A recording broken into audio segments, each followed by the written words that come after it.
ராஜிக்கும் கதிருக்கும் கோமதி தான் கல்யாணம் பண்ணி வச்சாங்கன்ற உண்மை தெரிஞ்சதுக்கப்புறம் பாண்டியன் கோமதி மேலே ரொம்ப கோபமாக இருக்காங்க. அதனால் கோமதி நடிக்கிறாங்க. ஐயோ காலெல்லாம் வலிக்குதே, குளிருதே, முடியலையே அப்படின்னு கோமதி பாண்டியன் முன்னாடி நடிக்கிறாங்க. பாண்டியன் சரவணா கடைக்கு போகலாமா அப்படின்னு கூப்பிடுறாரு. எங்கம்மா காய்ச்சலே இல்லை அப்படின்னு சரவணன் கேட்குறாரு. உள்காய்ச்சல் போலடா அப்படின்னு கோமதி சொல்கிறாங்க. வாடா போகலாம் அப்படின்னு சரவணனை பாண்டியன் கூட்டிகிட்டு கடைக்கு போயிடுறாரு. என்ன கண்டுக்காமையே போகிறாரு அப்படின்னு கோமதி புலம்புறாங்க. இப்படிலாம் பர்ஃபார்ம் பண்ணாமல் ரொமான்டிக்காக ஏதாவது ட்ரை பண்ணுமா அப்படின்னு அரசி சொல்கிறாங்க. கோமதியும் லெட்டர் எழுதிட்டு மீனாவை கூட்டிகிட்டு ஆட்டோவில் பாண்டியன் கடைக்கு போகிறாங்க. மீனா, நான் இங்கேயே இருக்கேன், நீங்கள் போய் கொடுத்துட்டு வாங்க அப்படின்னு சொல்கிறாங்க. ஆல் த பெஸ்ட்டுன்னு சொல்லி அனுப்புகிறாங்க.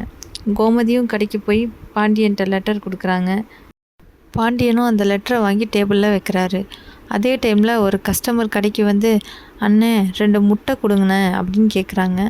பாண்டியனும் 2 முட்டை எடுத்துகிட்டு வந்து கோமதியோட லெட்டரில் பேக் பண்ணி கொடுக்குறாங்க. அப்போ என் லெட்ரு நில்லுங்க அப்படின்னு சொல்லிட்டு மீனாவும் கோமதியும் கஸ்டமர் பின்னாடியே ஓடுறாங்க. அந்த லெட்ரு பாண்டியன் கைக்கு மறுபடியும் போய் சேருதா இல்லையான்னு அடுத்த எபிசோடில் பார்க்கலாம். கோமதி பாண்டியனை சமாதானப்படுத்துறது ரொமான்டிக்காக இருக்கா காமெடியாக இருக்கான்னு மறக்காமல் கமெண்ட்டில் சொல்லுங்கள். தொடர்ந்து சீரியல் அப்டேட் தெரிஞ்சுக்க சப்ஸ்கிரைப் பண்ணுங்கள், லைக் பண்ணுங்கள், ஷேர் பண்ணுங்கள். தேங்க்ஸ் ஃபார் வாட்சிங்.